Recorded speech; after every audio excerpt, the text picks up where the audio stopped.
I am glad to talk with you today about science and its relationship to the world in which we live.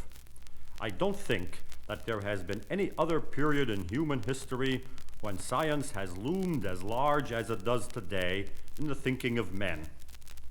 The great technological changes in this century are the direct consequence of the growth of scientific knowledge. Technological progress has, in its own turn, brought great changes in our social, economic, and political organization. Our present concern with science is a recognition of its enormous power and potentiality in modifying the quality of our lives.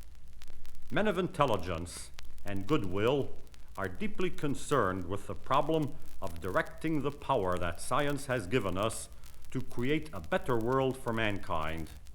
Perhaps I should not start by lecturing to you, but by trying to answer your questions. Do you want to start first, Jim? I've read a great deal in the newspapers about pure and applied science. I'd like to have you discuss the difference before we go on to anything else. That's a sensible approach, Jim.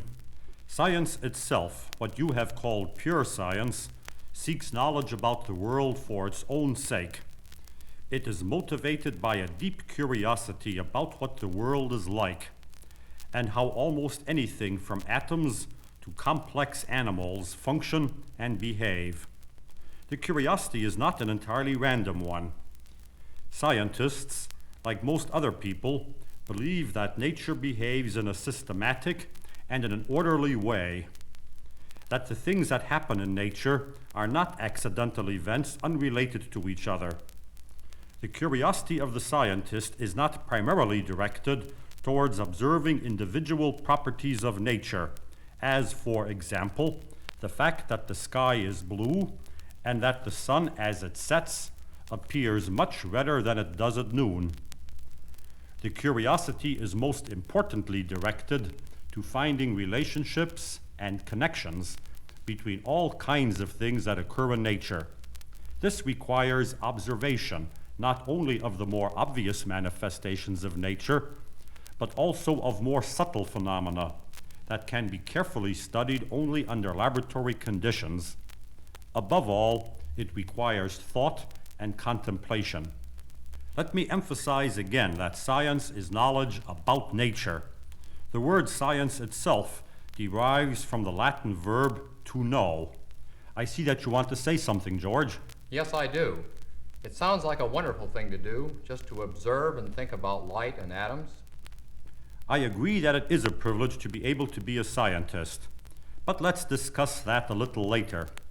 I want to continue for a moment with a description of applied science as compared to pure science.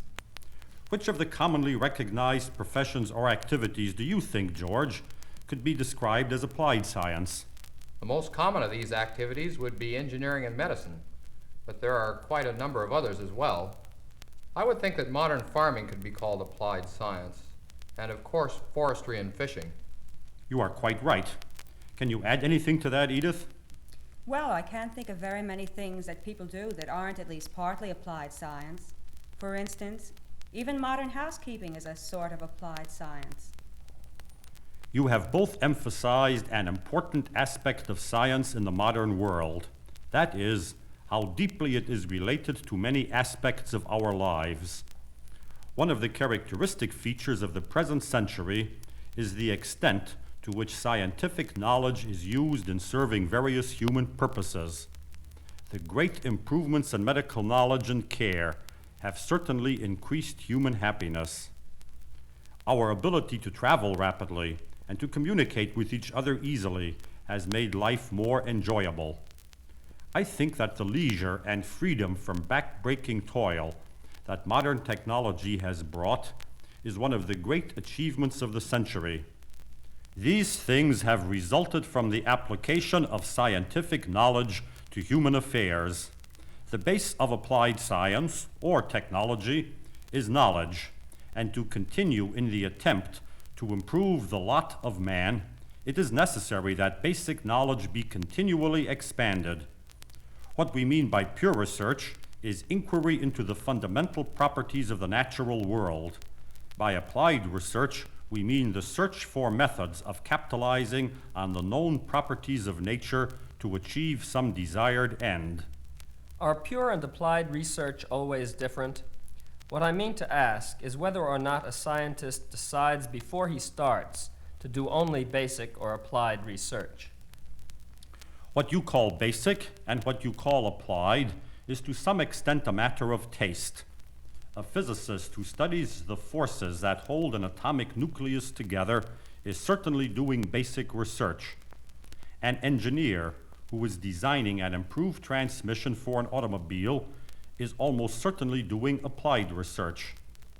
There is a vast area between these two clear cases, and it is not possible to describe all research as either pure or applied. One could find numbers of instances in which basic ideas have been developed in the search for practical devices. One could also find cases in which a basic inquiry has almost at once led to practical results. Scientists do choose between, say, physics, chemistry, and zoology as fields of interest. In physics, for example, they may choose a more limited branch, such as nuclear physics, whose content ranges from extremely abstruse studies of the basic properties of the nucleus to studies directed towards the efficient and safe production of power from nuclear fission. Interest and temperament lead a man into one area of a subject and to a particular kind of emphasis. I should like to point out, however, that the thing that marks a good scientist is a great adaptability to new problems and new situations. It was remarkable in the last World War to note how very effective scientists were in solving urgent technological problems distinctly in the range of applied science, even when the previous experience of the scientist had been in highly abstruse fields. Let's now go on to a somewhat different subject. I would like to ask you, Edith, what kind of a picture you have in your mind when you think of a scientist. Well, it's hard to answer the question. I suppose that as a person he is much like other people. But there is one thing that bothers me. What's that? When I read of the things that a scientist does, I sometimes think of him as a good kind of person who discovers cures for disease and gives us the benefits of electricity. And then sometimes I think of him as a dangerous person who invents atomic bombs and guided missiles that may kill large numbers of people and destroy cities. The two views of the scientist that you describe are not at all uncommon. I don't think that the scientist, as a scientist, can be considered to possess a greater quality of good than other men, nor do I think that he is more dangerous or more evil than other men. Science itself, in the sense in which it seeks knowledge and understanding, is beyond good and evil. There cannot be a good fact, and there cannot be a bad fact. A knowledge of the facts of nature is neither good nor bad. The structure of ideas that we call scientific theory is not good or bad, except in the sense in which it is an accurate or inaccurate representation of nature. Devices based on scientific knowledge are not in themselves good or bad. They are good or bad only in the sense in which they fulfill or fail to fulfill the function that they are designed to serve. Just what do you mean by that, Dr. Kusch? Well, for example, there is a good or a bad aeroplane only as it does or does not fly safely, comfortably, and economically. The words good or bad in a moral sense do not apply to science as such. They apply only to the use that society makes of science and of a technology based on it. I think that it is dangerous to ascribe to science or to devices based on scientific knowledge an intrinsically evil quality. This suggests that an increased knowledge may somehow reduce a quality of goodness in human personality and relationships. It suggests that ignorance could perhaps enlarge the goodness in life. These suggestions are totally abhorrent to me, since I believe that increased knowledge and a wise use of knowledge is the certain road to a better life. I think that I would agree that knowledge in itself is not evil.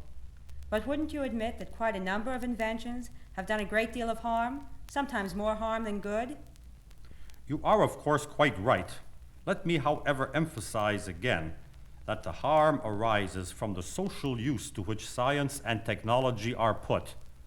I don't think that you can blame the scientist or the engineer for the appalling number of deaths that occur every year through the use of the automobile.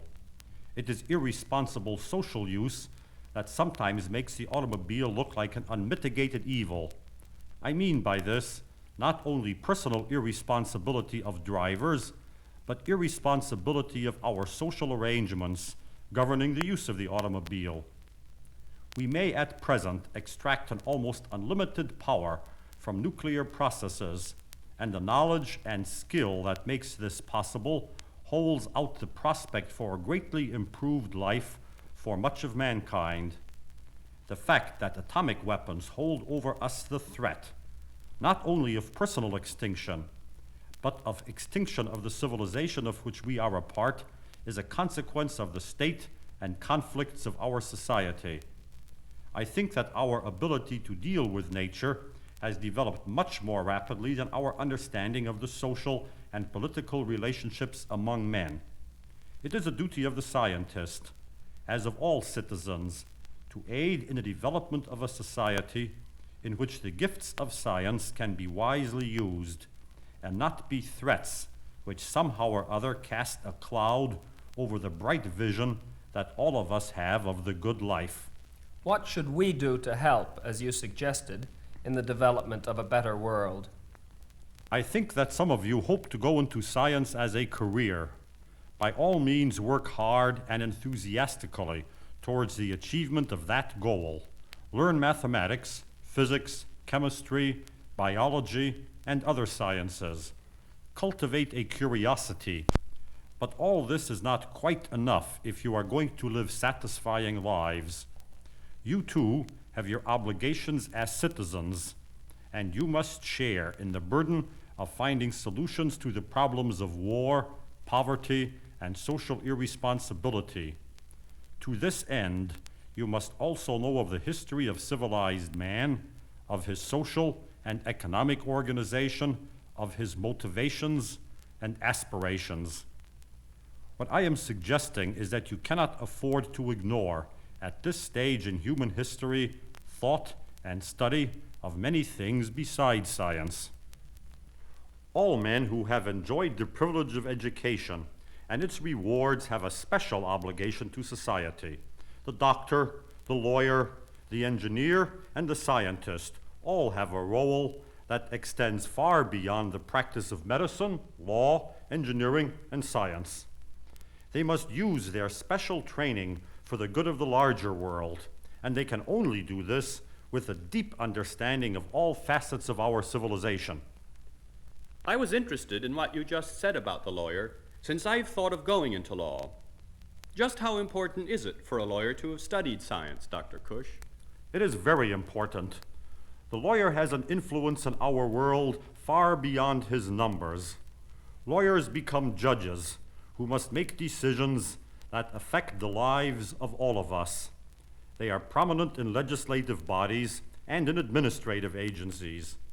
They play an important role in the councils of industrial organizations. If they are to deal wisely with the problems of the modern world, they must understand the forces that shape and modify the world. I cannot think of a subject more important than nuclear physics for the student of law to study, just as I cannot think of a subject more important than political science for the student of nuclear physics to study. The world is no longer divided into small compartments, each of which may be occupied by a specialist. The interconnections between the many aspects of life are now so complex that only a person with broad knowledge can deal effectively with contemporary problems. Perhaps this isn't related to science, but I would like to have your opinion about the role of the arts, of music, and of literature in a world in which science is so important. The question is by no means irrelevant. Science itself is for many of its practitioners a form of artistic expression. I suspect that the delight that a scientist derives from the observation of nature and from the formulation of the laws that describe nature is quite as great as that derived by a musician in hearing music or in creating a symphony. The products of artistic creation are enduring memorials to what is best in the human spirit. I myself would be unhappy in a world in which the arts are banished or even neglected. I have spoken of the new world that science and technology may make for us. To my mind, it will be a good world only as it allows and fosters the creation and the perception of beauty and an enrichment of human experience. Freedom from drudgery and abundance of the necessities of life, comfort and leisure are of value only as they serve to make human experience more significant, as they enlarge the human spirit. I am convinced that music, painting, literature, and the other arts are on the road to this enlargement. You said earlier that we would discuss what it's like to be a scientist. It's rather hard to be specific about this. You will remember that Edith said a little while ago that she supposed the scientist was much like other people. I think that this is true. He may differ from others in the same sense as that in which a lawyer is different from other people, through having a specialized profession and an outlook on life colored by training and experience in the law. Basically, the scientist has probably been endowed by nature with a good set of brains, though not always an exceptional set. He has been highly trained in a rigorous and demanding intellectual discipline. He has a profound love of science and of scientific activity. Generally, however, he has the general qualities of most of mankind. I would like to ask something more specific about the sort of thing that George was suggesting. Are the scientific professions respected and well paid? You know, of course, Jim, that the members of the medical profession, by and large, enjoy not only the comforts of life, but the rather considerable respect of the community as well. The engineer is in ever-increasing demand, thanks to a rapidly expanding technology, and his financial and social status is good. I believe, however, that you are thinking more nearly of a scientist engaged in research in pure science. Industry has learned since the war that it is necessary to enlarge the base of fundamental scientific knowledge in order to achieve continuing technological progress. A large number of corporations employ able scientists to engage in basic research.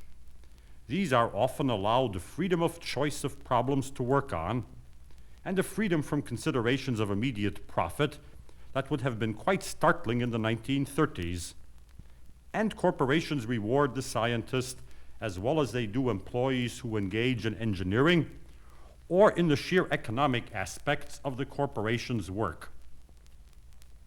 Traditionally, a large fraction of the research of the sort that one might describe as pure research has been done by scientists in the universities. If you examine the pages of the Physical Review, the major journal devoted to the publication of the results of basic physical research in the United States, you will find that research that originates in the universities still far outweighs that which originates in industry. Universities do fine staffs, and the conditions of life are such that a very high productivity of scientific research occurs. One might wish that the economic rewards to the university scientist were higher. Still in all, very few professors with the opportunity to follow their own bent and enthusiasm in research and science would be willing to change places with a much more highly paid person who works in a much more intellectually confining atmosphere. What I mean to say is that the non-economic rewards of a life devoted to science are very high. Can you tell us just what these rewards are? What I would like to ask is what you personally feel you get out of being a scientist. Again, it is hard to describe something as intangible as personal pleasure and satisfaction. I have the feeling that I am participating in an adventure of heroic dimensions. No other human activity has done as much as science in the last century to change the quality of our civilization. This is in part through the technological changes which science has brought. Perhaps more importantly, science has modified our civilization through the influence of scientific thought on the conception that men have of the world about them and of their relationship to it. I think that the great creative impulses of the age are centered more nearly about science than about any other form of human thought and activity. I think that one wants to spend one's life in doing something or in participating in something that is significant in the life of man and of his civilization. Then there is the great sense of pleasure in understanding how some aspect of the universe operates. It is a real delight to learn something about nature that has not been known before. The satisfaction of making a contribution to the structure of scientific thought, of contributing to the beauty, symmetry, and inclusiveness of the structure is very high. Let me assure you that these rewards persist throughout the lifetime of the scientist. I personally have never regretted for an instant the decision to become a physicist. It is one of the pleasant realities of life that many men find satisfaction in whatever activities they undertake. The doctor does not envy the lawyer, and the lawyer does not envy the scientist. Still, with complete recognition of this fact, I am unable to imagine a career that offers more excitement, that may lead to greater pleasure than one in science. Next time, we'll discuss some actual problems in physics.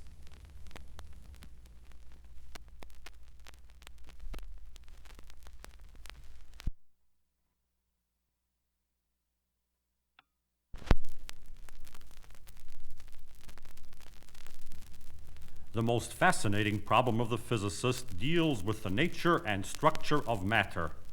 You probably all know that the physicist has been led to the inescapable conclusion that matter has a discrete character. That is, that it is not possible to subdivide matter indefinitely without changing its nature. The idea of the discreteness of matter is not always intuitively appealing, since matter as we see it appears to be continuous.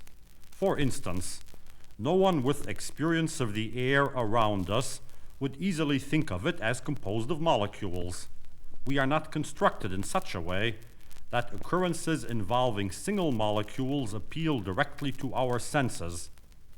The physicist has, therefore, devised enormously powerful tools to aid him in the observation of many properties of matter that would ordinarily lie outside of his unaided powers of observation. But let's start at the beginning of the scale of the fundamental subdivisions of matter. What is the smallest subdivision of matter, George, which still has the same properties as the bulk of matter from which it is taken? It's called a molecule. When you try to break a molecule up into more parts, you get atoms, which have different properties from the original substance. How many different kinds of molecules are there? How many atoms go into the making of a single molecule? There must be millions, maybe billions of different molecules. The number of atoms in a molecule is not fixed.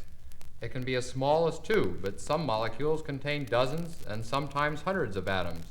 Perhaps you can tell me, Edith, how many kinds of atoms are there? There are 92 elements that occur naturally. Yes, all of the millions of distinct molecules are made up of 92 basic atoms.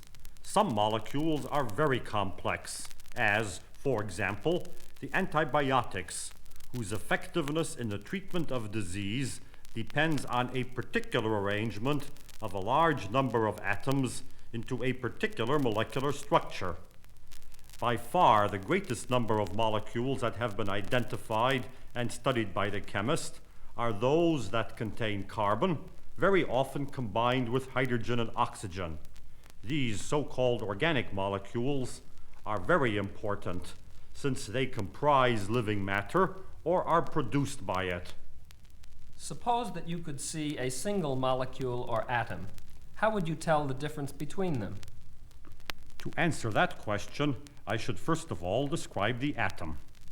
It consists of a small central core which we call the nucleus. Almost all of the weight of the atom is in the nucleus. It has an electric charge which is positive.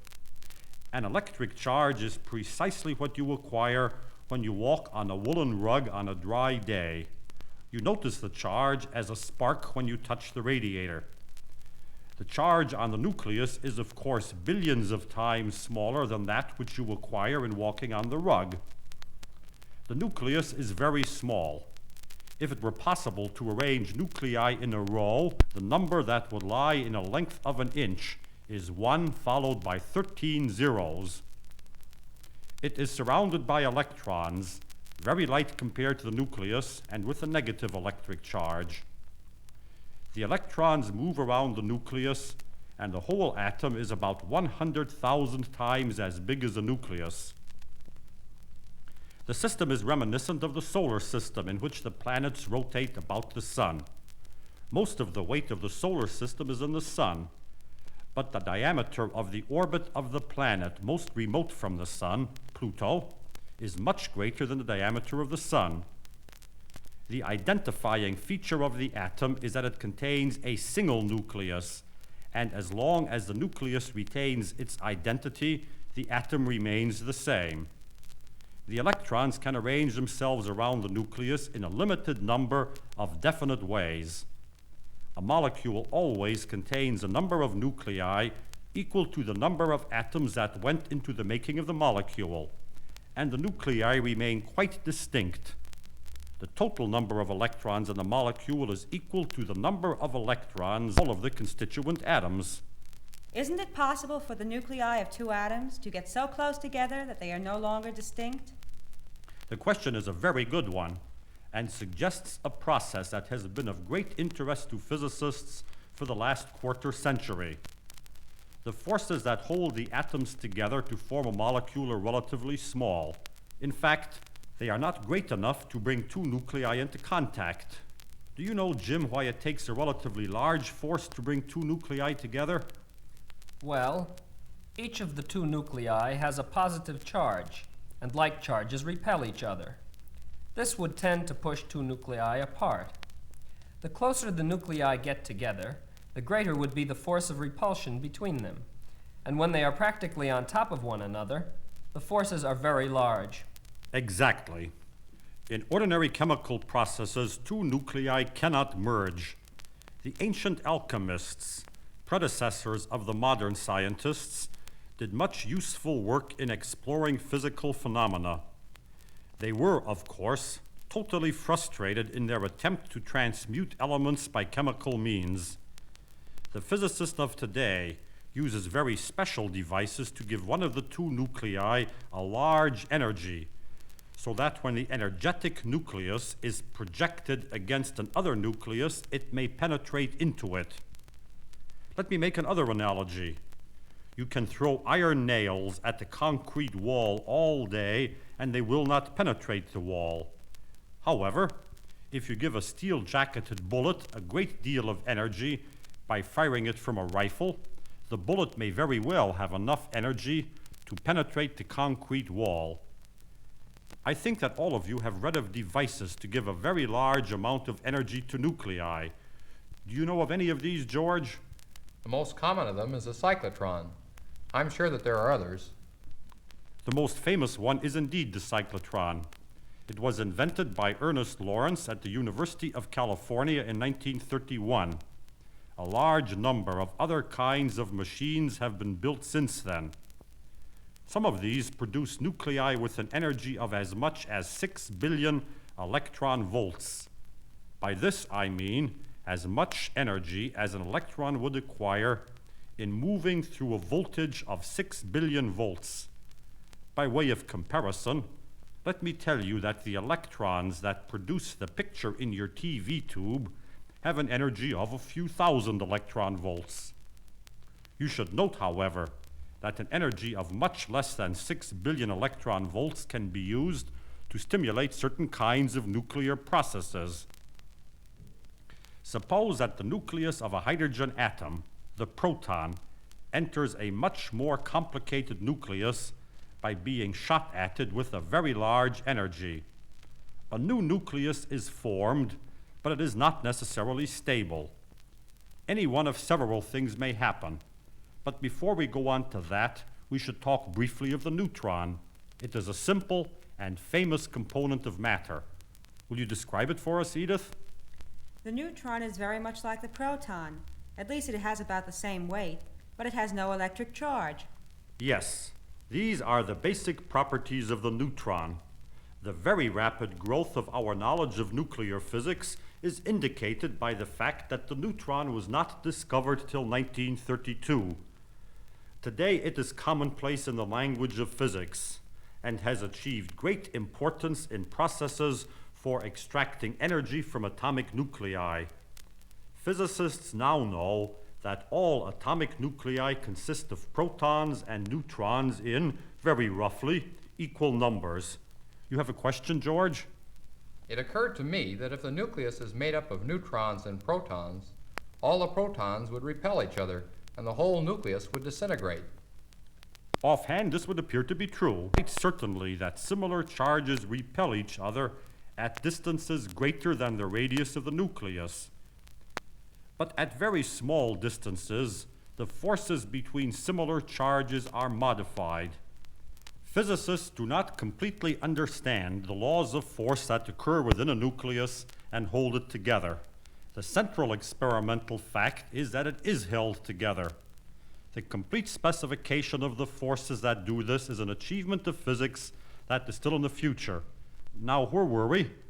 We had a new nucleus consisting of protons and neutrons, which had been produced by bombarding some other nucleus with a proton. We were going to discuss what happens to the new nucleus.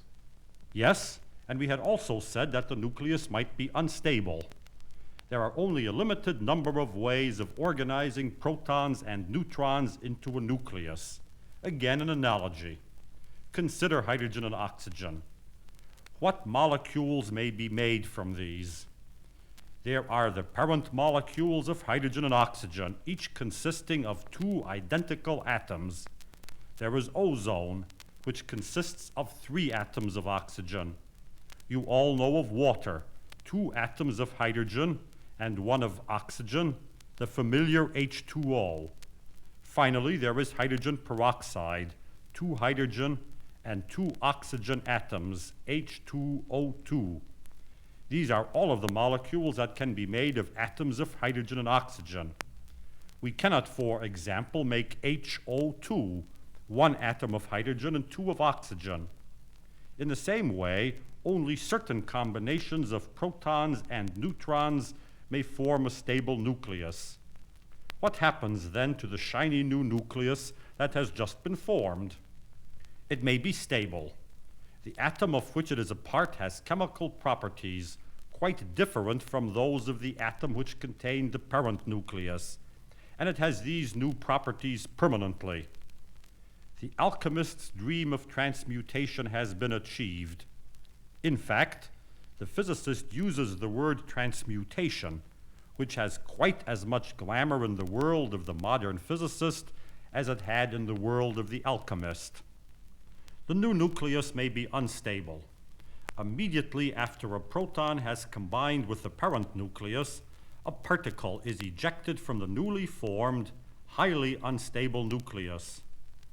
The particle may be a proton, in which case the same old parent nucleus appears as an end product, shaken up a bit, but no worse for wear and tear. But the ejected particle may also be a neutron, an electron, or some other simple piece of matter. Again, the residual nucleus is different from the nucleus we bombarded with a proton and gives rise to a chemically different substance. Dr. Kusch, how are radioactive substances produced? The new nucleus that we formed by the bombardment with a proton, or the nucleus formed by the ejection of a particle from the combined nuclei, may be quite, but not perfectly stable. In that case, the phenomenon of radioactivity occurs. The new nucleus throws off a particle, but only after the lapse of some time interval, which may vary anywhere from a fraction of a second to many years after the nucleus was formed. Each kind of radioactive atom has, then, a certain average lifetime. Not all atoms of a particular radioactive species decay at the same instant after formation, but the average life is perfectly fixed for any particular species. How does fission occur in uranium-235? Uranium-235 is radioactive in the sense of our present discussion. A very long time, about 70 million years, must elapse before the average nucleus breaks up spontaneously. Suppose, however, that a neutron enters the uranium-235 nucleus. This can readily occur since the neutron is uncharged and there is no force of repulsion between the nucleus and the neutron. The addition of a single neutron to the uranium nucleus renders it extremely unstable, and it breaks up into several components, each much smaller than the original nucleus.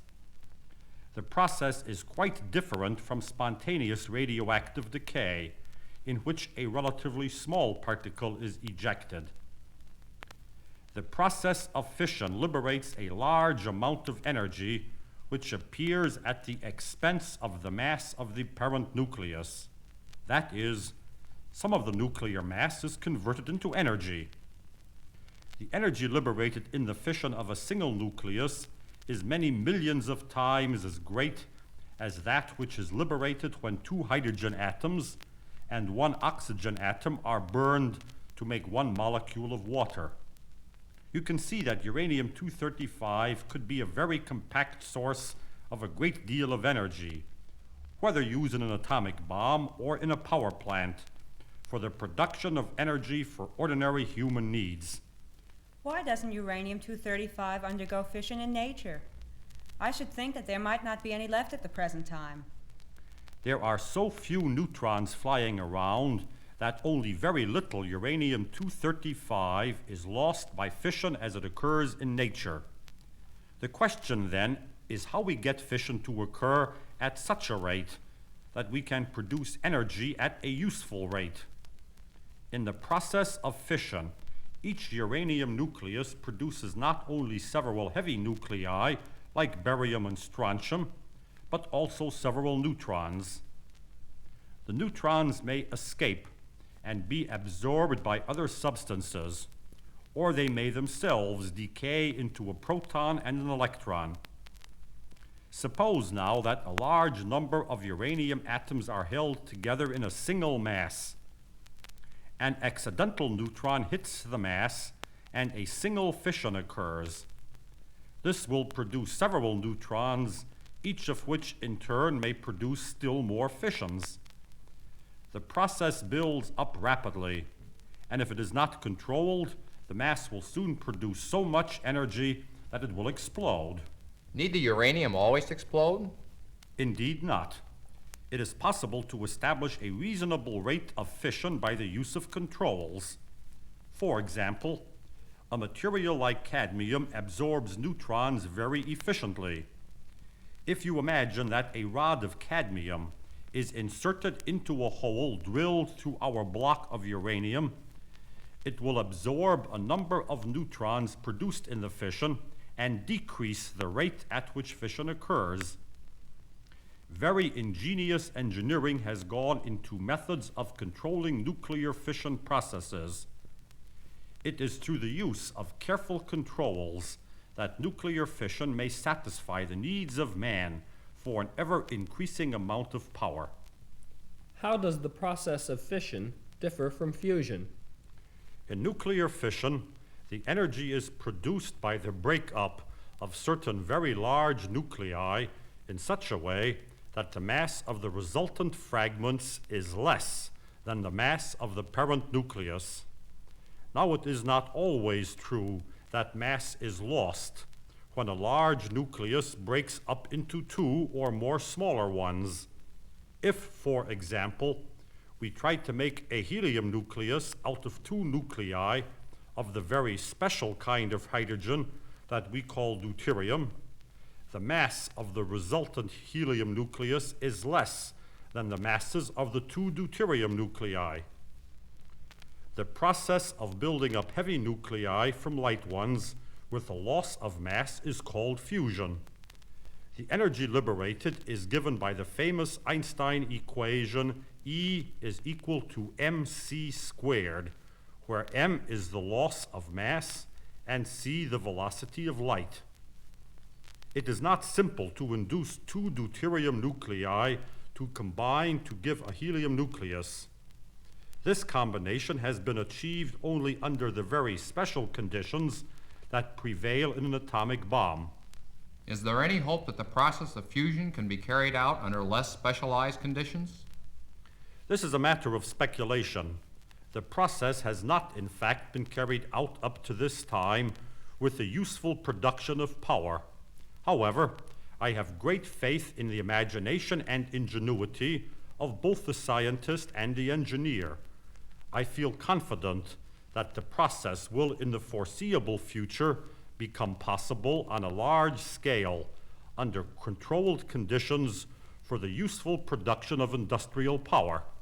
Do you think, Dr. Kusch, that all of the fundamental facts about nuclear physics are already known?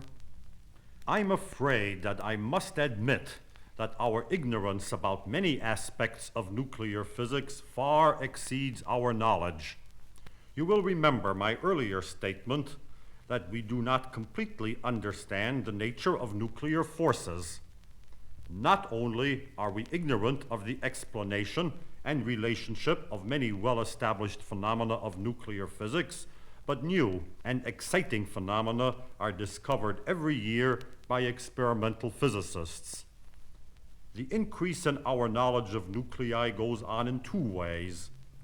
We attempt to observe the behavior of the nucleus under all kinds of conditions, and we attempt to develop a nuclear theory that not only encompasses the known behavior of nuclei, but will predict hitherto unobserved properties of the nucleus as well. Dr. Kusch, has the theory of any set of physical phenomena ever been so well developed that it is capable of predicting the results of experiments that have never actually been performed? Indeed it has. Engineering, for example, makes use of basic physical theory in the design of new machines and structures. The structures may be built without prior experiment, and if the theory has been carefully applied, the structures behave as expected. The general theory of atoms and molecules is so well formulated that most physicists believe it is unlikely that new aspects of atomic or molecular behavior will be found that are not consistent with theory or that require a basic revision of theory. Of course, the absolute reliability of any theory can never be certain, and experimental research in atomic and molecular physics is still fruitful. This occurs partly because the sheer effort required to apply basic theory to, say, the structure of the benzene molecule is so great that information about the molecule can more readily be obtained by experiment. It also occurs because new data about atomic and molecular phenomena might lead to a more convenient formulation of the same basic theory. In the case of nuclear physics, however, many of the basic ideas for the formulation of a satisfactory theory are missing. Do you think that all of physics will ever be known? I don't think so. Nature is complex, and I think that man may spend the rest of his time as an inhabitant of the earth trying to understand and perhaps master nature. The pleasure of acquiring knowledge will last a very long time, and the search for knowledge will give point to life as long as life exists.